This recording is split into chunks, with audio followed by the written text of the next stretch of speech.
آج ہمارے لیکچر کا موضوع ہے ارتقاء کے بارے میں غلط فہمیاں، یعنی تھیوری آف ایوولوشن کے بارے میں جو غلط فہمیاں عام طور پر بیان کی جاتی ہے ان کے بارے میں آج ہمارا لیکچر ہوگا۔ یہ لیکچر قدیر قریشی سر نے لکھا ہے، میں اس سے فائدہ اٹھا کے آپ لوگوں کو پہنچانا چاہتا ہوں۔ بدقسمتی سے لوگوں کے ذہن میں ارتقاء کے بارے میں بہت سے غلط فہمیاں پائی جاتی ہے۔ ان میں سے کچھ تو ارتقاء کے بارے میں نادانستہ طور پر غلط اطلاعات کی وجہ سے ہے، اور بعض اس وجہ سے کہ ارتقاء کے مخالفین دانستہ طور پر بھی لوگوں کو ارتقاء کے بارے میں غلط معلومات فراہم کرتے ہیں۔ اس لیکچر میں سے کچھ غلط فہمیوں کا ازالہ کرنے کی کوشش کی گئی ہے۔ اصل میں غلط فہمی نمبر 1 جو ہے نا، وہ یہ ہے کہ ارتقاء سائنس نہیں ہے، کیونکہ اسے تو نہ پرکھا جا سکتا ہے اور نہ ہی اس کا مشاہدہ کیا جا سکتا ہے۔ پوائنٹ نمبر 2 جو غلط فہمی ہے، ارتقاء محض ایک تھیوری ہے۔ نمبر 3، ارتقاء کا نظریہ غلط ہے کیونکہ یہ نامکمل ہے اور زندگی کی تمام شکلوں کی مکمل توجیہ نہیں کرتی۔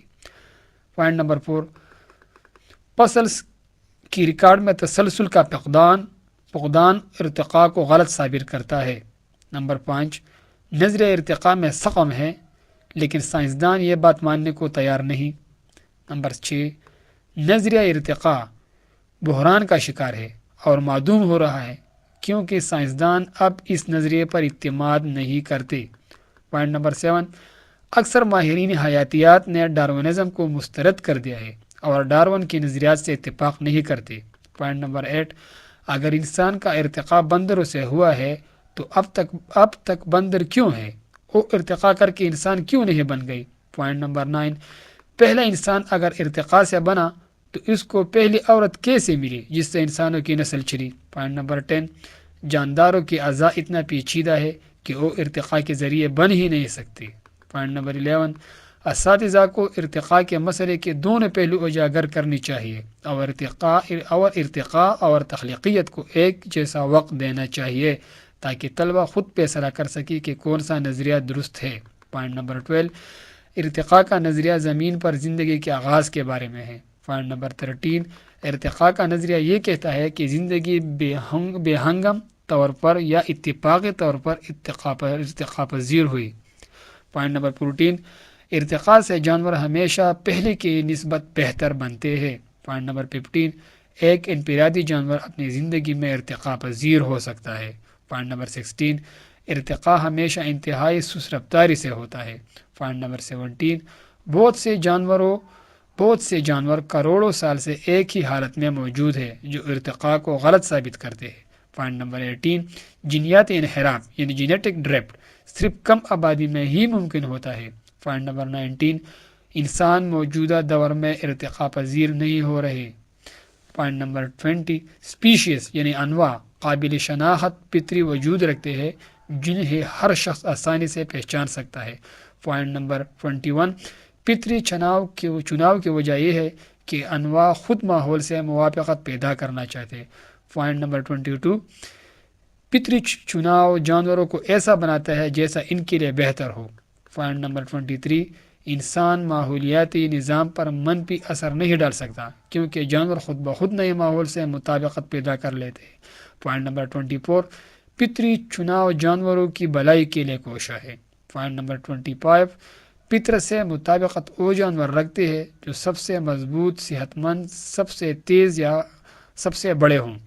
پوائنٹ نمبر 26، فطری چناؤ جانوروں کی آبادی سے صرف انہیں منتخب کرتی ہے جو ماحول سے سب سے زیادہ مطابقت رکھتے ہو۔ پوائنٹ نمبر 27، فطری چناؤ ایسے جانور پیدا کرتے ہیں جو مکمل طور پر اپنے ماحول سے مطابقت رکھتے ہیں۔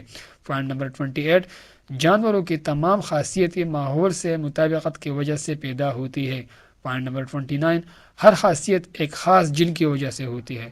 پوائنٹ نمبر 30، ہر جن کی صرف 2 مختلف صورتیں ہو سکتی ہے۔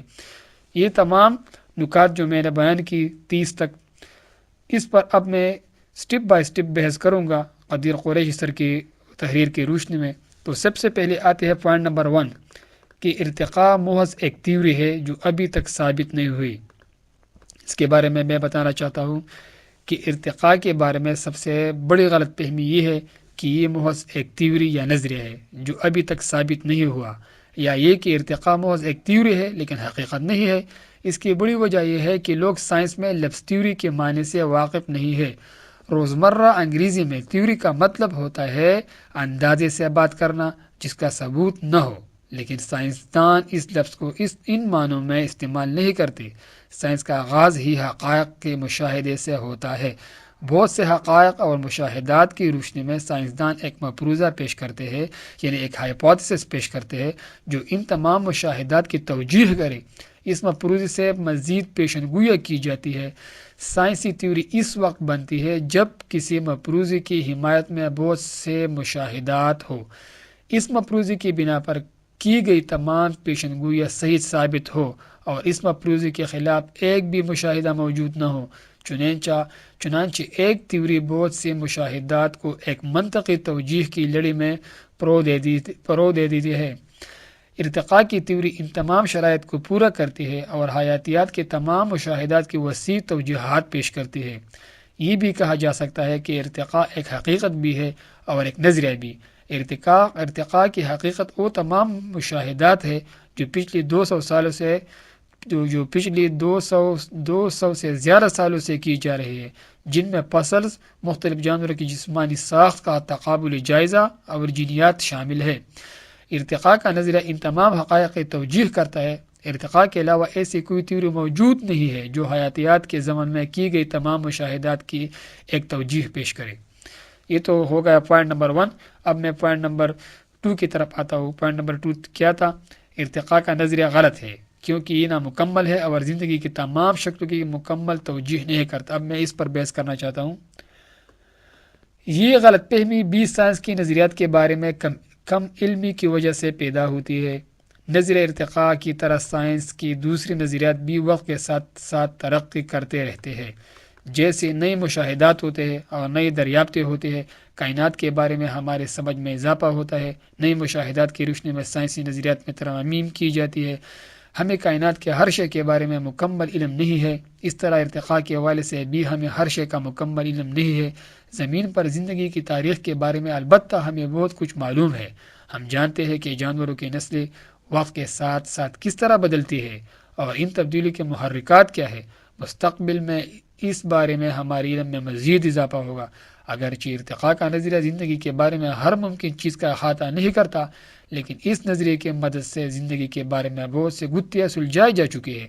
مثلا بیکٹیریا میں اینٹی بایوٹک کے خلاف مزاحمت، پولو اور انہیں پولینیٹ کرنے والے حشرات کے درمیان مطابقت وغیرہ۔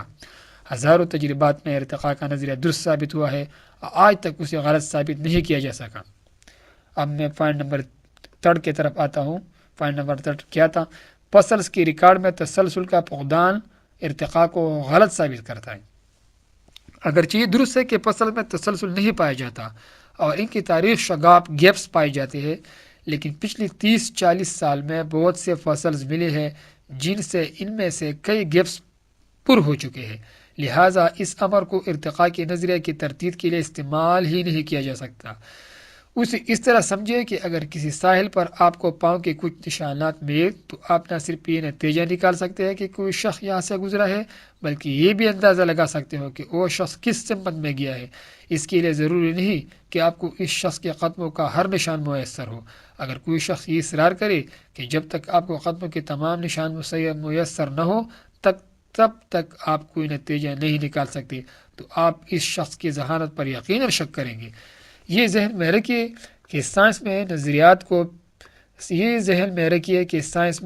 کو پیش گویا کرنے کے لیے استعمال کیا جاتا ہے، اور یہ پیش گویا غلط ثابت ہو تو نظریات میں ترمیم کی ضرورت پیش آتی ہے۔ اگر ارتقاء کا نظریہ درست ہو تو ہمیں بہت سے انتقالی پسلز ملنے چاہیے جو انواع کے درمیان کے انتقال، ٹرانزیشن، اور اجداد سے اگلی پشتوں کے انتقال کو ظاہر کرے۔ ارتقاء کے ایسے پیشن گوئی ہزاروں دفعہ ثابت ہو چکے ہیں اور ہزاروں انتقالی پسل دریافت کی جا چکے ہیں۔ دیکھنے میں آتا ہے کہ ہر روز نئے پسل دریافت ہوتے ہیں۔ اس کی ایک مثال ٹک ٹاک ہے جو کہ مچھلی اور ایمپیبین جو کہ پانی اور خشکی دونوں میں رہ سکتے ہیں، مگر مگرمچھ